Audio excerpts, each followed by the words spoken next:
안녕하세요. 오늘 우리 업계의 심장이라고 할 수 있는 바로 신약 개발의 속도를 높이는 문제에 대해 깊이 이야기 나눠보려고 합니다. 아시다시피 신약 하나를 시장에 내놓기까지 들어가는 시간과 비용, 정말 어마어마하잖아요. 이게 사실 공중보건의 가장 큰 장벽 중 하나가 되고 있죠. 그래서 오늘은 단순히 트렌드를 훑어보는 걸 넘어서 R&D 리더들이 당장 파이프라인의 속도와 효율을 높이기 위해 쓸 수 있는 아주 실용적이고 최첨단 전략들을 파헤쳐 보겠습니다. 자, 오늘 우리가 다룰 내용은 이렇습니다. 먼저 R&D 속도가 왜 이렇게 중요한지 그 문제부터 짚어보고요. 그 다음엔 이걸 해결하기 위한 세 가지 핵심 전략을 하나씩 살펴볼 겁니다. 첫째는 임상시험 간소화, 둘째는 목적에 딱 맞는 데이터 확보, 마지막으로는 AI를 통한 차별화 전략이죠. 그리고 이 모든 걸 아우르는 인간과 AI의 협업이라는 미래까지 한번 그려보겠습니다. 자, 그럼 본격적으로 시작해볼까요? 오늘날 모든 R&D 리더들이 마주한 정말 결정적인 과제가 바로 이겁니다. 어떻게 하면 과학적인 원칙과 윤리 기준은 철저하게 지키면서 이 길고 긴 R&D 타임라인을 근본적으로 확 줄일 수 있을까 하는 거죠. 네, 바로 이게 오늘 우리가 답을 찾아야 할 핵심 질문입니다. 혁신적인 치료제를 환자들에게 하루라도 더 빨리 전달하려면 도대체 뭘 어떻게 해야 할까요? 자료에 따르면 해답은 그냥 조금씩 개선하는 게 아니라 세 가지 핵심 전략 과제를 정면으로 돌파하는 데 있습니다. 우선 임상시험의 현실부터 한번 보시죠. 이 숫자 좀 보세요. 8.1개월. 이게 뭐냐면요. 요즘 임상시험 딱 하나 시작하는데 걸리는 평균 시간입니다. 무려 8개월이 넘게 걸리는 거죠. 가장 큰 병목 현상이 바로 여기서부터 시작되는 겁니다. 암 임상시험으로 넘어가면 상황은 더 심각해집니다. 업계가 후원하는 암 임상시험의 경우 첫 환자 한 명을 스크리닝하기까지 걸리는 시간이 평균 170일이에요. 시작부터 타임라인이 계속 늦어지고 있는 거죠. 그런데요, 진짜 충격적인 숫자는 바로 이겁니다. 그렇게 어렵게 시작한 암 임상시험에 등록하는 환자 수가 평균 1.5명에 불과하다는 사실. 이건 그냥 숫자가 아니라 우리 시스템의 실패, 그리고 접근성의 실패를 의미합니다. 결국 생명을 구할 수 있는 치료제 개발을 엄청나게 지연시키는 원인이 되는 거죠. 이런 지연을 만드는 조직적인 장벽들은 사실 꽤 명확합니다. 끝도 없이 긴 프로세스, 높은 연구 인력 이직률, 진료와 연구를 병행해야 하는 의사들의 부족한 지원, 그리고 비효율적인 재무 프로세스까지. 이 모든 게 사실 경영진 수준의 문제고요. 당연히 해결책도 경영진의 파트너십에서 나와야 합니다. 자, 그럼 해결책은 뭘까요? 바로 이 세 가지 전략적 과제를 해결하는 겁니다. 첫째, 임상시험 운영을 확 간소화하고요. 둘째, 목적에 딱 맞는 데이터 전략을 실행하고, 셋째, 최첨단 기술로 파이프라인을 차별화하는 거죠. 첫 번째 과제, 운영 간소화부터 한번 살펴볼게요. 여기서 헨리 포드 헬스 이니셔티브라는 사례가 아주 강력한 힌트를 줍니다.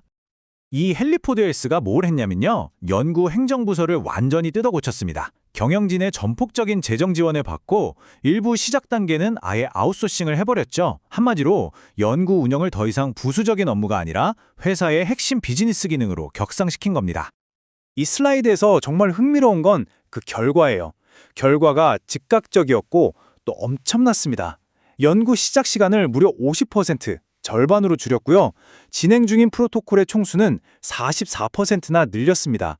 리더십이 재무 모델을 바꾸고 직원을 제대로 지원하면 운영 성과와 시장 출시 속도는 자연스럽게 따라온다는 걸 명확하게 보여주는 거죠. 그런데 운영 효율성만으로는 부족합니다. 다음 단계는 바로 환자 중심 혁신이에요. 예를 들어 알츠하이머 오버추어 연구에서는 일부러 엄격했던 아밀로이드 기준을 등록 요건에서 빼버렸어요. 왜냐하면 그게 환자들한테 너무 큰 부담이었거든요.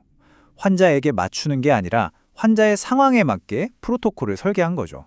정말 훌륭한 리더십의 예입니다. 이런 개선을 더 확장하려면 기술, 특히 멀티모달 LLM이 핵심적인 역할을 합니다. 과거의 텍스트만 읽던 모델이랑은 차원이 달라요.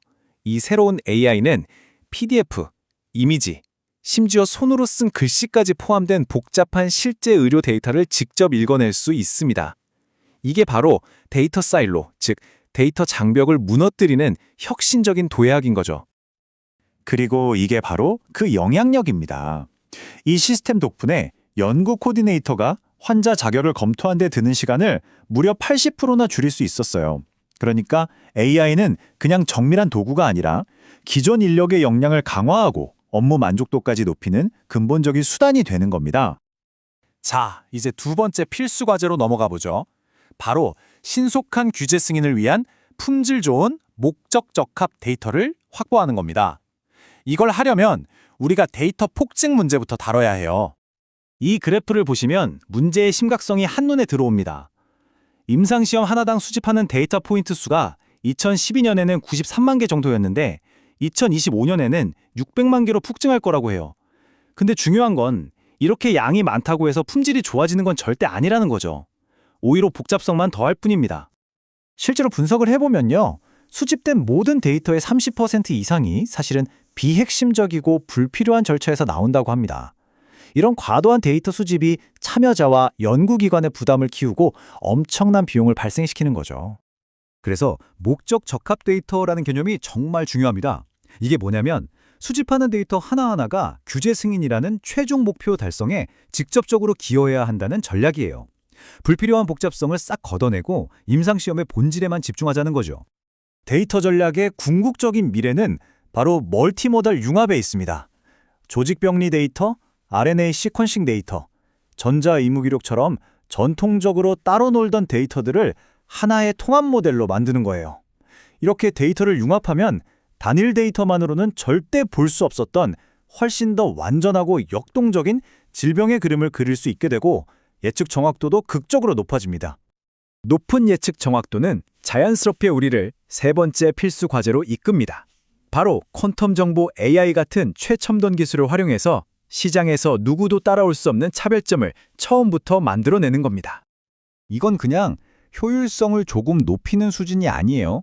완전히 패러다임을 바꾸는 겁니다. 퀀텀 정보 AI는 기존의 분자 모델링 방법보다 최대 1000배나 빠른 예측 시뮬레이션을 가능하게 합니다.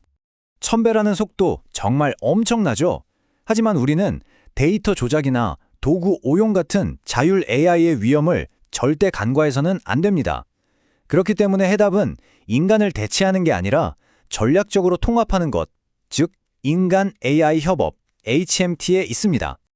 연구에 따르면요, 인간과 AI가 동시에 사례를 검토하는 동시 모드가 AI가 일 다 한 다음에 인간이 검토하는 것보다 훨씬 더 효과적이라고 합니다.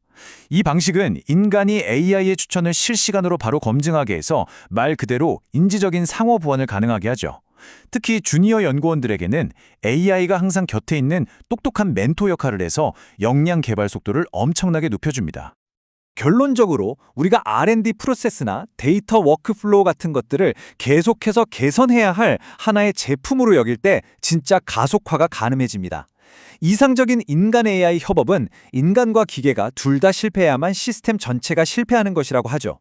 그렇다면 조직의 궁극적인 경쟁 우위는 단순히 기계의 속도에만 있는 게 아니라 기술이 주는 상호 보완성을 극대화하기 위해 이 협업을 어떻게 전략적으로 설계하느냐에 달려 있을 겁니다.